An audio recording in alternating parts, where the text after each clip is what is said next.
Hello বন্ধুরা, কেমন আছেন সবাই? আশা করি সবাই ভালো আছেন। আমিও ভালো আছি আলহামদুলিল্লাহ। আজকের আবার একটা নতুন ভিডিও নিয়ে চলে এসেছি। হ্যাঁ, অনেক দিন ধরে ভিডিও ছাড়া হচ্ছে না। আজকের একটা নতুন ভিডিও নিয়ে চলে এসেছি। ভিডিওটা আপনারা থাম্বনেলটা আপনারা বুঝতে পারছেন। ভিডিওর থাম্বনেলটা হলো মা ফাতেমা আর আলী রাদিয়াল্লাহু তাআলার একটি ঘটনাটা আপনারা শোনেন, বুঝতে পারবে আশিক হুজুরির বয়ান। আসুন আমরা ঘটনাটার দিকে চলে যাই, বয়ানটা শুনে আসুন। একটা অবাক করা হাদিস শোনায়। ফাতেমা এমন একজন বউ ছিলেন যিনি তার স্বামীর কাছে কোনো আবদারি করতেন না, কোনো কিছু চাইতেন না। তো একদিন স্বামী আসছে, আলী এসে বলছে, এই ফাতেমা, তুমি আমার কাছে কোনো কিছু চাও না কেন? কিচ্ছুই চাও না, আমি চাই তোমাকে দিতে, তুমি নিতেই চাও না। আজকে তুমি এমন একটা কিছু চাইবা যেটা খাওয়ার জিনিস হবে, আমি তোমাকে নিয়ে এসে খাওয়াবো। আমি তোমাকে নিয়ে এসে তো ফাতেমা বলছেন, না দরকার নাই। কি দরকার, থাক না, কোনো প্রয়োজন নাই। তো আলী আজকে নাসর বান্দা, না আমি খাওয়াই ছাড়বো আজকে, বলো কি খাবা। তো চাওয়ার একটা লিমিটেশন আছে। উনি বললেন, আমার কিচ্ছু লাগবে না, জাস্ট বাজার থেকে একটা আনার নিয়ে আসবেন। কি নিয়ে আসবেন? তো আলী রাদিয়াল্লাহু তাআলা আনহু বলছে, ঠিক আছে যাও, আমি যাচ্ছি, তোমার জন্য নিয়ে আসবো একটা আনার। বের হয়েছেন নেওয়ার জন্য। এই মনোযোগ দিয়ে শুনবেন হাদিসটা, খুব মনোযোগ দিয়ে। বাজার থেকে একটা আনার কিনেছেন, কিনে যখন বাসায় ব্যাক করবেন, হঠাৎ করে একজন গরিব মানুষ আসছে, সে বলছে, আলী, আজ 3 দিন যাবত আমার পেটে কোনো খানা নাই, আমি বড় হতদরিদ্র মানুষ, খুবই ক্ষুধার্ত মানুষ, তুমি কি আমাকে কিছু খাওয়াতে পারবা? আলী রাদিয়াল্লাহু তাআলা আনহু এতটা দান করার মেন্টালিটি ছিল, এতটা ভালো মানুষ ছিলেন, বইয়ের কথা ভুলে গিয়েছেন। ওই আনারটাও আল্লাহর রাস্তায় দান করে দিয়েছেন। তো যখন দান করে দিয়েছেন, হঠাৎ করে মাথায় আসছে, তো কার জন্য ছিল? ফাতেমার জন্য। বলেন কার জন্য ছিল? তো মনটা খারাপ যে জীবনে বউ একবার চাইলো, তাও খাওয়াইতে পারলাম না, মানুষকে দিয়ে দিলাম। বাসায় আসছে, মনটা খুবই খারাপ। তো বউয়ের ভালোবাসা কাকে বলে খুব ভালো করে বুঝবেন। আলী যখন গেটটা খুলেছে, ফাতেমা যখন আলীর চেহারার দিকে তাকাইছে, বলছে, আলী, নিশ্চিত তুমি আমার বেদনা, আমার ডালিম তুমি আল্লাহর রাস্তায় দান করে দিয়েছো। সুবহানাল্লাহ পড়ে। তো বলছে ফাতেমা, আসলেই তাই, আমি দান করে দিয়ে আসছি। তো বলছে, আলী, তুমি যদি আমার জিনিসকে আল্লাহর রাস্তায় দান করে খুশি হও, আমি ফাতেমা তাতেই খুশি হয়ে গেলাম। অবাক করা বিষয় দেখেন, হঠাৎ করে একজন মানুষ বাসার গেটে নক করেছে, এই কেউ কি আছে বাসায়? গেট খুলেছে, তো দেখছে গেটের বাইরে দাঁড়িয়ে আছে একজন সাহাবী, তার নাম হচ্ছে সালমান ফারসি। তার নাম কি? এদিকে পেছনে কিয়ামত হয়ে যাক, তোমরা আমার দিকে তাকাও। তার নাম কি? সালমান ফারসি। বলছে, কি হয়েছে আপনার, হঠাৎ করে আপনি আমাদের বাসায় আসছেন? বলছে, নবীজি তোমার জন্য 9টি আনার হাদিয়া পাঠিয়েছেন। আপনার সুবহানাল্লাহ পড়তে পারলেন না? কয়টি আনার? আরো জোরে। তো আলী বলছেন, নো, এটা আমার না, এটা আমার হতে পারে না। সালমান ফারসি বলছে, কেন? এটা তোমার জন্য পাঠিয়েছে। আলী বলছে, ভালো করে চেক করো, এটা আমার জন্য হতে পারে না। বলছে, কেন? বলছে, আল্লাহ তাআলা কোরআনে বলেছেন, মান জাআ বিল হাসানাতি ফালাহু আশরু আমসালিহা, যে আল্লাহর রাস্তায় একটা দিবে, আল্লাহ তারে 10 গুণ বাড়ায় দিবে। তাহলে আমার তো 9টা হবে না, আমার হবে কয়টা? তো সালমান ফারসি এই কথা শুনে আবার পকেটে হাত দিয়েছে, হাত দিয়ে আর একটা বের করেছে, বলছে, নবী তোমাকে 10টাই দিয়েছে, আমি জাস্ট পরীক্ষা করছিলাম। সুবহানাল্লাহ পড়ে। তো চাইলেও একটা ভালোবাসা লাগে, আর যে আল্লাহর রাস্তায় দান করে তার আরো বেশি বাড়ায় দেয়। একজন আওয়াজ দিয়ে বলে, তিনি কে? আর একটা রেওয়ায়াত বলি। একদিন ফাতেমা রাদিয়াল্লাহু তাআলা আনহা সুতা বিক্রি করলেন। কি বিক্রি করলেন? সুতার দাম হচ্ছে 6 দিরহাম। কয় দিরহাম? আচ্ছা। তো বলছে, হে আমার স্বামী আলী, 6 দিরহাম নিয়ে কয়েকটা রুটি নিয়ে আসো হাসান এবং হোসাইনের জন্য। কার জন্য? হাসান এবং হোসাইন কার সন্তান? ফাতেমা এবং আলীর সন্তান। তো অবাক করে একটা রেওয়ায়াত, আমি জাস্ট গতকালকে এটা পড়লাম, এটা আমি আগে জানতাম না। তো বের হয়েছে বাসার থেকে রুটি কিনবার জন্য। কি কিনবার জন্য? রুটি কিনে ফেলেছে। Just he was coming back to home, বাসায় আসছিলেন। হঠাৎ করেই গরিব আসছে, অসহায় মানুষ। আলী, কিচ্ছু নাই পেটে খাওয়ার মতো, তুমি কিছু দিতে পারবা? আলীর মনোমাইন্ড এতটা বড় ছিল, যা কিনতে গিয়েছিল ফ্যামিলির জন্য ওইটাও আল্লাহ রাস্তায় দান করে দিয়েছে। জোরে সোরে পড়ুন সুবহানাল্লাহ।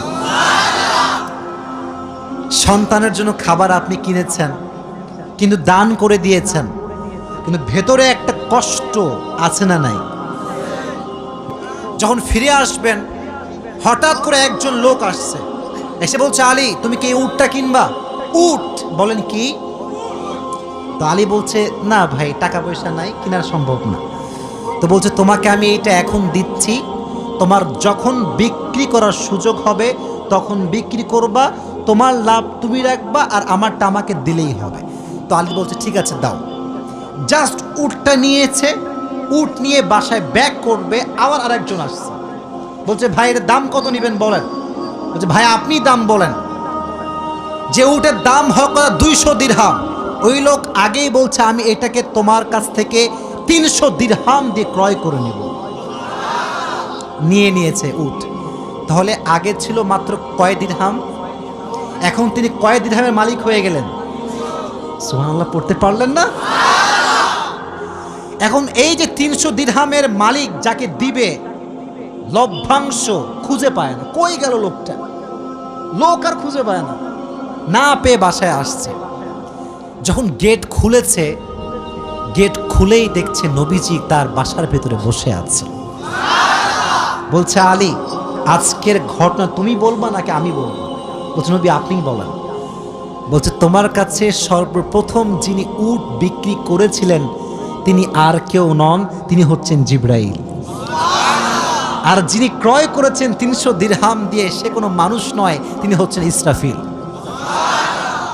কেন নবী, এটা কেন আমার সঙ্গে হলো?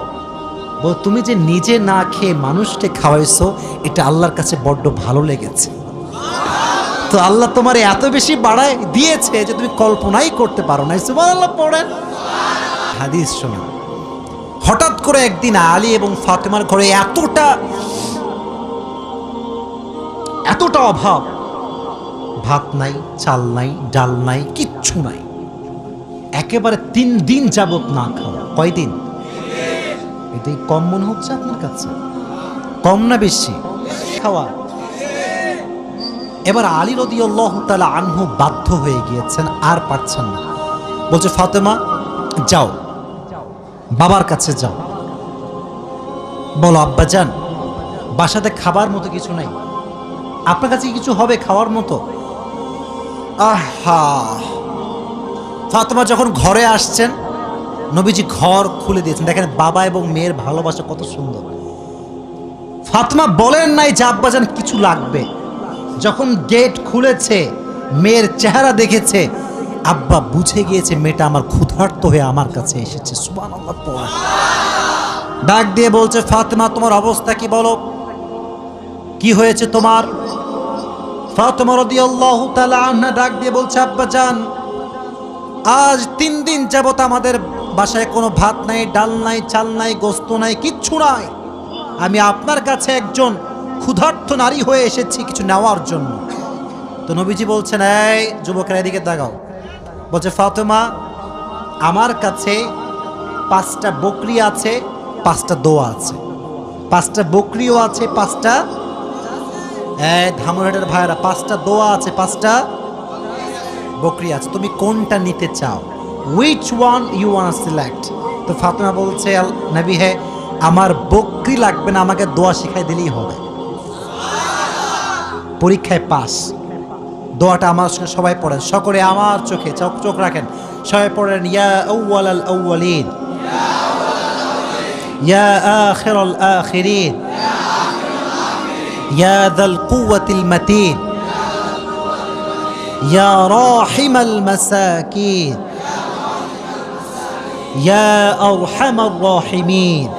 আর ফাতেমা আলীর কাছে ব্যাক করেছে। আলী বলছে, ফাতেমা তোমার হাতে গোস্ত কোথায়, ভাত কোথায়, খাবার কোথায়?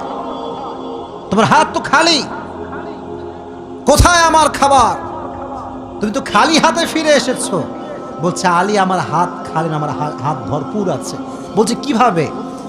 বলতেছে যে যাহাবতু লিদ-দুনিয়া ওয়া জিতু বিল আখিরা, আমি নবীর কাছে দুনিয়া চাওয়ার জন্য গিয়েছিলাম, নবী আমাকে আখিরাত দিয়ে ফিরাই দিয়েছে। আমি আখিরাত নিয়ে তোমার কাছে। আলী ওর এবার কে আসছে? নবী হে, অভাব, খাবার দাবার কিচ্ছু নাই। নবী এবার সংখ্যা বাড়ায় দিয়েছে। বলছে, আমার কাছে 5000 বকরি আছে আর 5টা দোয়া আছে, তুমি কোনটা চাও? আলী বলছে, নবী 5000 বকরি নয়, 5টা দোয়া হলেই চলবে। কতটা আল্লাহর উপরে ভরসা, চিন্তা। হুজুরের বয়ানটা খুব সুন্দর বয়ান করেছে, মা ফাতেমা রাদিয়াল্লাহু তাআলা আনহার ঘটনা। আর এরকম সুন্দর সুন্দর ভিডিও পেতে আমার চ্যানেলটাকে সাবস্ক্রাইব করবেন, আমার পাশে থাকবেন, আমার জন্য দোয়া করবেন। আলহামদুলিল্লাহ, আমি আপনাদের জন্য দোয়া করব। আসসালামু আলাইকুম ওয়া রাহমাতুল্লাহি ওয়া বারাকাতুহু।